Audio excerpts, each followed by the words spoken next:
Welcome back, and thank you for joining us. We begin with the breaking news from Iran that has left the world in shock. Iranian President Ebrahim Raisi, the country's foreign minister, and several other officials were found dead on Monday, hours after their helicopter crashed in a foggy, mountainous region of the country's northwest, state media reported. The crash comes as the Middle East remains unsettled by the Israel-Hamas war, during which Raisi, who was 63, under Supreme Leader Ayatollah Ali Khamenei, launched an unprecedented drone and missile attack on Israel just last month. Khamenei announced Monday that Iran's first Vice President, Mohammad Mokhber, would serve as the country's acting president until elections are held. During Raisi's term in office, Iran enriched uranium closer than ever to weapons-grade levels, further escalating tensions with the West, as Tehran also supplied bomb-carrying drones to Russia for its war in Ukraine and armed militia groups across the region. Meanwhile, Iran has faced years of mass protests against its Shiite theocracy over its ailing economy and women's rights, making the moment that much more sensitive for Tehran and the future of the country. Among the dead was Iranian Foreign Minister Hossein Amir-Abdollahian, 60. The helicopter also carried the governor of Iran's East Azerbaijan province and other officials, the state-run IRNA news agency reported. IRNA said the crash killed 8 people in all, including 3 crew members on the Bell helicopter, which Iran purchased in the early 2000s. Aircraft in Iran face a shortage of parts, often flying without safety checks over Western sanctions. Because of that, former Iranian Foreign Minister Mohammad Javad Zarif sought to blame the United States for the crash in an interview Monday. One of the main culprits of yesterday's tragedy is the United States, which embargoed the sale of aircraft and aviation parts to Iran and does not allow the people of Iran to enjoy good aviation facilities, Zarif said.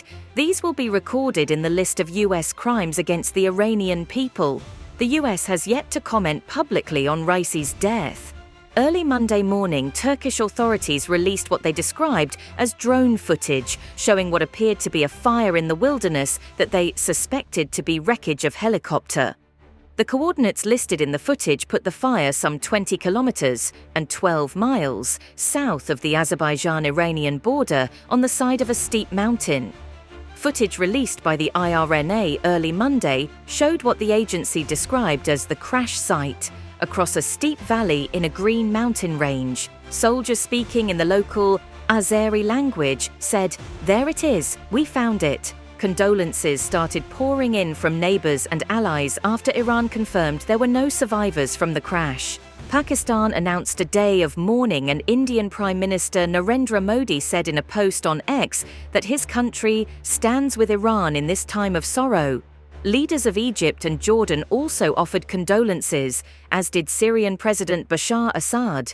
Azerbaijan's President Ilham Aliyev said he and his government were deeply shocked.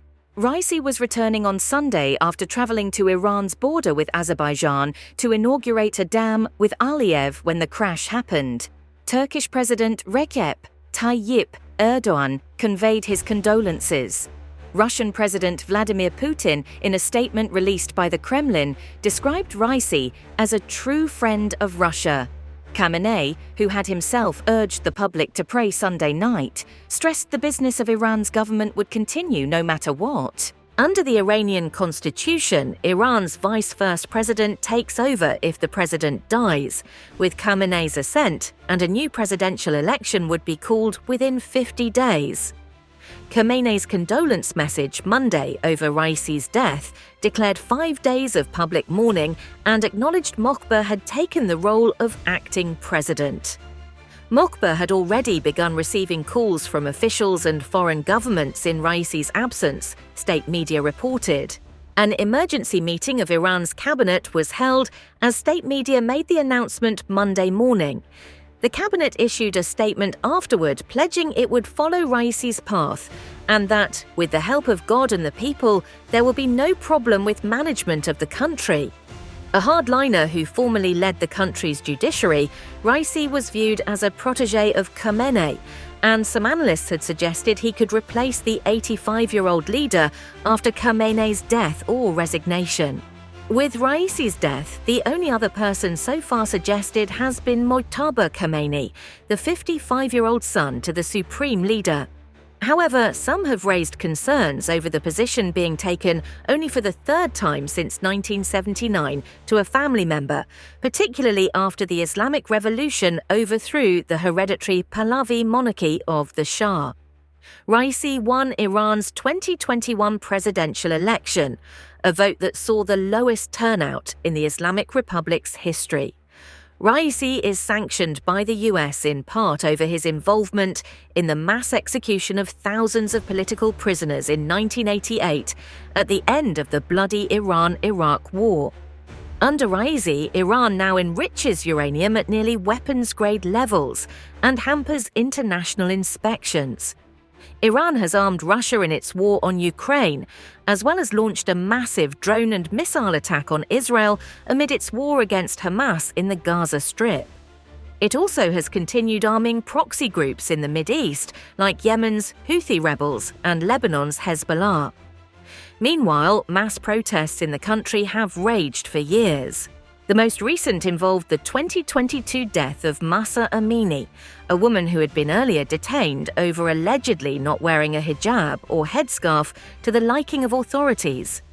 The months-long security crackdown that followed the demonstrations killed more than 500 people and saw over 22,000 detained. In March, a United Nations investigative panel found that Iran was responsible for the physical violence that led to Amini's death. Raisi is the second Iranian president to die in office. In 1981, a bomb blast killed President Mohammad Ali Khamenei in the chaotic days after the country's Islamic Revolution. Thank you for watching. Please subscribe to our channel and don't forget to hit the notification bell to stay updated on our latest releases. See you in the next video.